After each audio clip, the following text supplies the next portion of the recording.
I'm gonna ask you about some of your artistry that I've seen on your social media places. Just kind of what underpins it. On Star Fox Nova on Instagram. Sorry. Phil for you. Oh no! Where do folks find you on social media? Star Fox Nova on Instagram.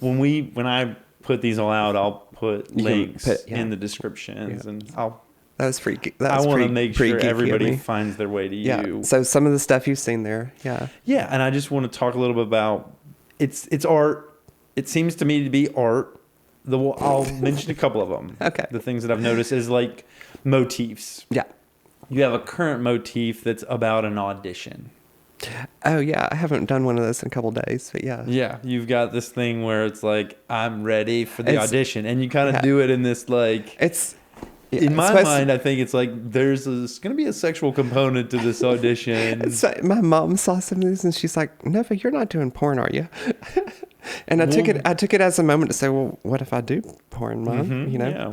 I am actually thinking about maybe trying porn out, but not that it's easy to like that. Not that it's like real, just easy to do porn, but it's hard work. But everything's hard work. Anything you're going to try to break into an industry. That's a very good I thought I was going to just do a couple of these interviews and then it'd be like, I've got a bunch of viewers. I found an audience. And that's not the truth. That's right. You have to put and that's something we don't talk about. Time, energy, effort. You have to learn and grow. You have to fail. You've got to, it's a lot of hard work. And if you love something, you have to never stop. You got to keep doing it. Yeah. Whether that's pornography or whether that's being a woman or whether that's being an interviewer and someone who's learning from people. Well, poetry. I keep going. Or being a poet. The world in general like doesn't really care about poetry. Generally. Now there's a lot of poetry lovers out there, but it's a rare few people who can make money, living as a poet. But that doesn't stop me. I can do it all the time. Tell me about the audition. Where did this come from? The audition Where thing, did it start? The audition thing is kind of what does it mean? I think after I had surgery and I just started, kind of feeling myself more and being like, feeling good about how I looked and whatnot. Felt more of the way my soul had always been longing to see me. I had a little bit more sexual kind of, sass. Vibe. Sassy sass. And it's kind of initially I think planning on like showing it off, but then the more I got into it, and the shtick is what I do is like, hey there boys, I'm here for the audition. Yeah. And really what it's about, what's hiding there is that I'm auditioning for the world to make sure, and I'm joking here, auditioning for the mold of what it is to be a woman. And then ironically I'm toying with the idea, it's like, well, I'm hypersexual, I'm here for the audition. Yeah. So there's a bit of like things kind of colliding, on purpose, with it. It does feel multiple levels, like there's some meta stuff going on. Right. It's much more than me just being like cute and sassy. It's easy to see a superficial layer of like, oh, this person is playing a part of like a casting couch type of thing.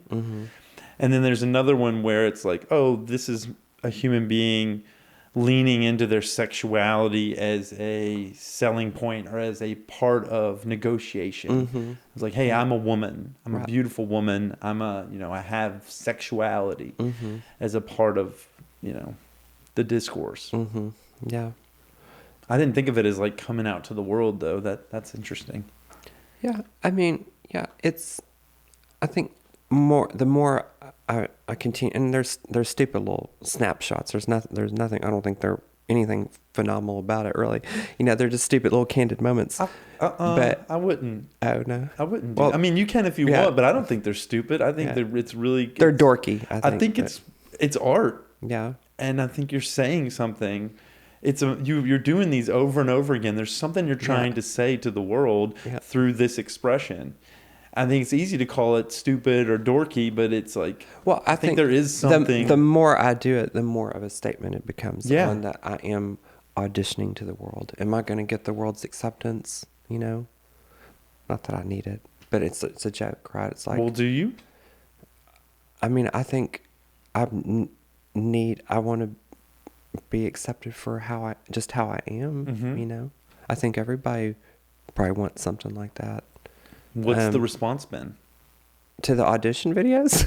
I don't know. People don't say anything about it. I mean, people, you know, will every now and then somebody will like be like, love this one or something, or somebody will say, you look really cute in this, or, you know, but so people have noticed, because I read poetry at a burlesque festival this past weekend. It's called Femme Fest. It's really awesome. And somebody there was like, oh, I love the audition stuff you're doing. You know, I can't remember who it was, but they had seen it. So I don't really know what people's view on it is. It's performance art. Yeah. Yeah. But I have a lot of poetry though that I read though too, that has you do. much more like substance to it than the audition videos. Well, do you want to talk about your poetry a little bit? I mean, a lot of my poetry these days, well, for the past like year or two, my poetry's been a lot of like woman to woman eroticism and spirituality, celebrating that. Sometimes it's erotic and, you know, naughty. Sometimes it's more talking about the spiritual nature of woman to woman relationships, celebrating that. Oftentimes I talk about, you know, some element of worshiping trees and connections to being in the forest or to druidry. I've been incredibly in love with the moon since I transitioned. So often I have a lot of poems that I've written about the moon. I'm in love with the moon too. Yeah. I didn't transition, but I love the moon. The moon is just... I'll phase the moon whenever I go out there. I like, that's the phase. And then I'll be like, what's the name of this moon this month? She's a lovely lady. I like the moon. But yeah, and then lately I've been... Is the moon a lady? I think okay, I'll go with that. You know. Yeah. But yeah, lately I've been writing a lot about like trans stuff, like trans pride stuff. We call it in the trans community T for T, which means trans for trans. Like, you know, I had some really fun, lovely, exciting sex with a trans man a couple weeks ago. And okay, yeah. And really, does that classify as lesbianism? I mean, some people could call it that, but that is, we call it kind of T for T, just a trans person for a trans person. And so that was really fun and cool because it was like this new experience and expression, you know, new concepts for me, but a new connection, a new way of connecting. And I have there's a group of about 200 or so trans people in Bellingham. We have a Discord server. We have a little community. And they have been I'm trying to think, can't pick the right word, but like a godsend to find them. Yeah. There's someone specifically in that group. His name's Kit. And he and I have, like, we message a lot on Instagram. And you know, he's helped me kind of work through the exclusion that I've faced from like some gay women up in Bellingham, and he's helped, you know, kind of turn me on to the idea that trans people are really good and safe to other trans people. So like kind of open my mind to like that, we call it T for T, relationships and love and connection.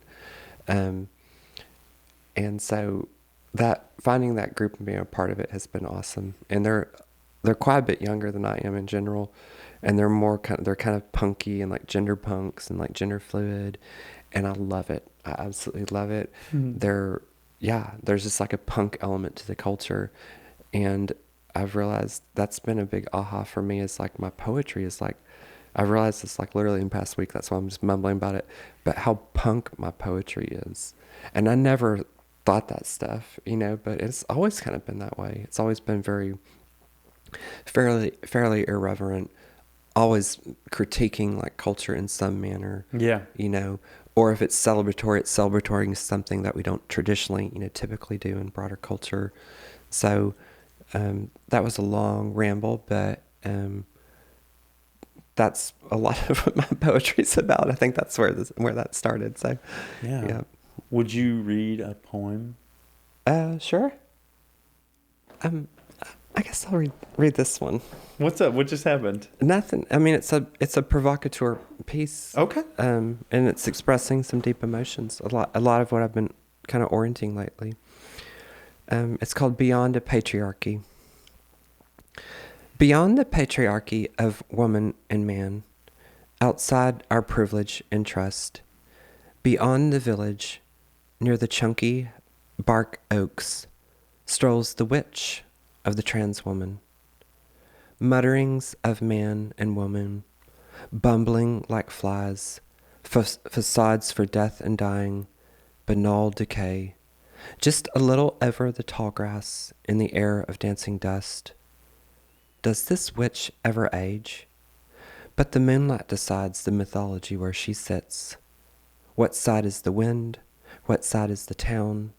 What side are the minds of the people within, who struggle to reach beyond the without? These souls cannot go. They know only containment. Keep records of gossip and measure of contempt. Distrust, distrust, distrust. The sovereign rule breaker. She shots high through the sky with a glow in her eye.